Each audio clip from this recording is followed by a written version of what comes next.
Fala pessoal, tudo bem? Sejam todos muito bem-vindos a mais uma de nossas aulas.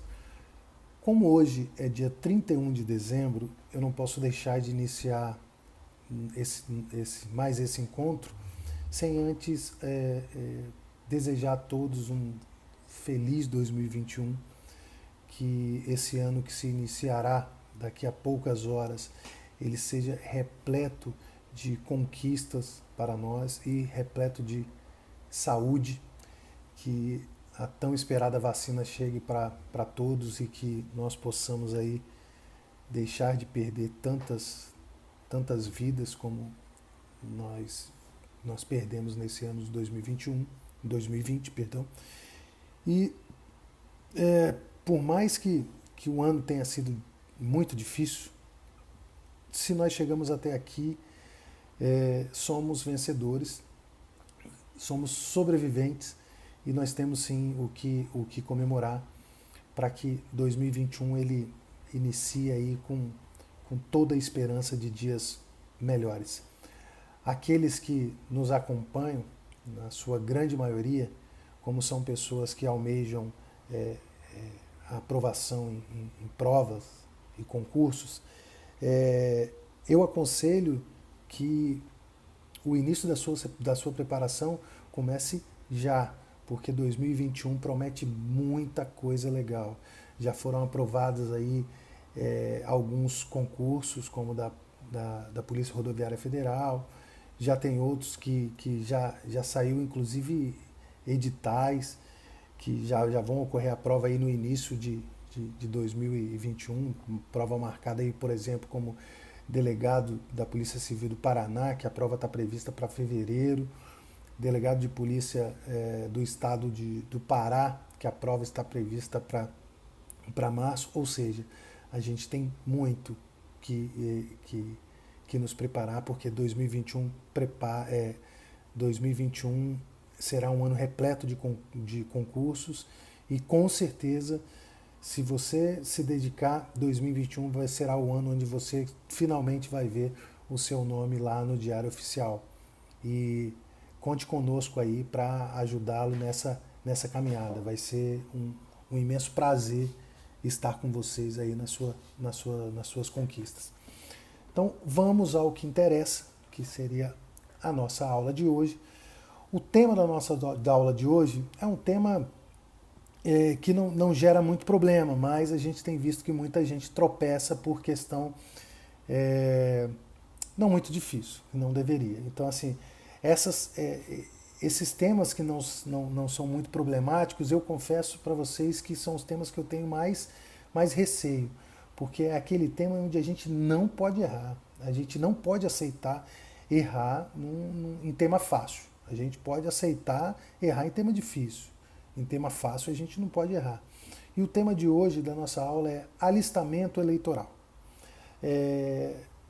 Eu vou listar para vocês aqui hoje os principais requisitos e as principais noções sobre alistamento eleitoral que nós temos que ter em mente para não errar nenhuma questão acerca desse tema, ok?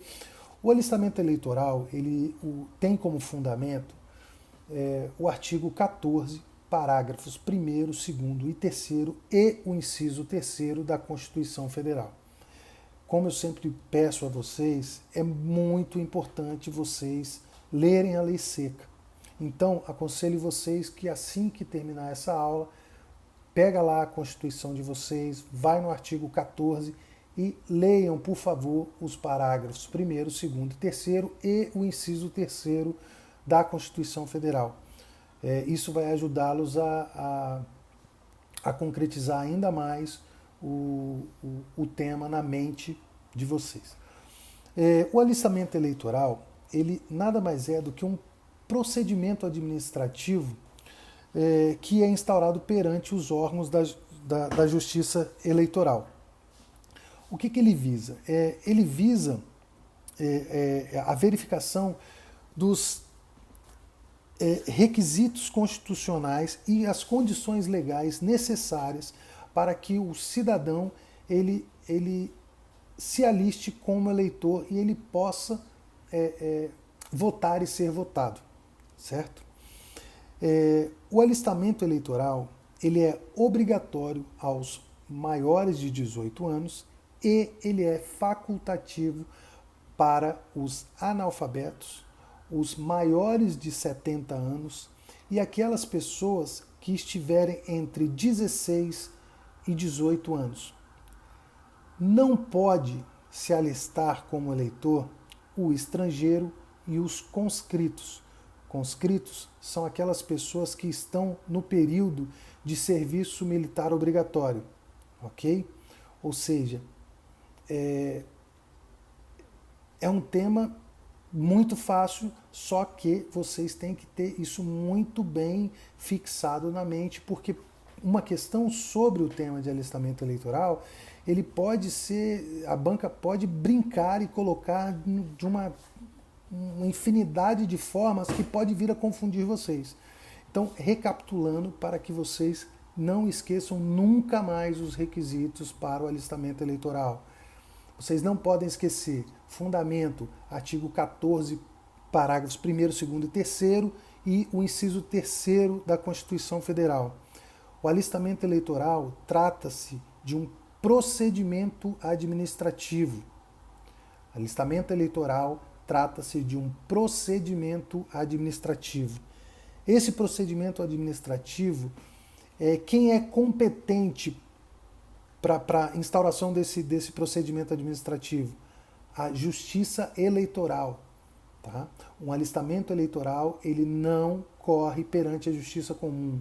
Ele é feito perante os órgãos da Justiça Eleitoral, em que pese que o juiz eleitoral ele é um juiz estadual de direito, ok? Não confundam. Em que pese o juiz eleitoral ser um juiz de direito, um juiz estadual de direito, a justiça eleitoral é uma justiça autônoma e não se confunde com a jurisdição comum, com a justiça comum, certo? Outra coisa para a gente não esquecer, a obrigatoriedade. Quando que é obrigatório o alistamento eleitoral?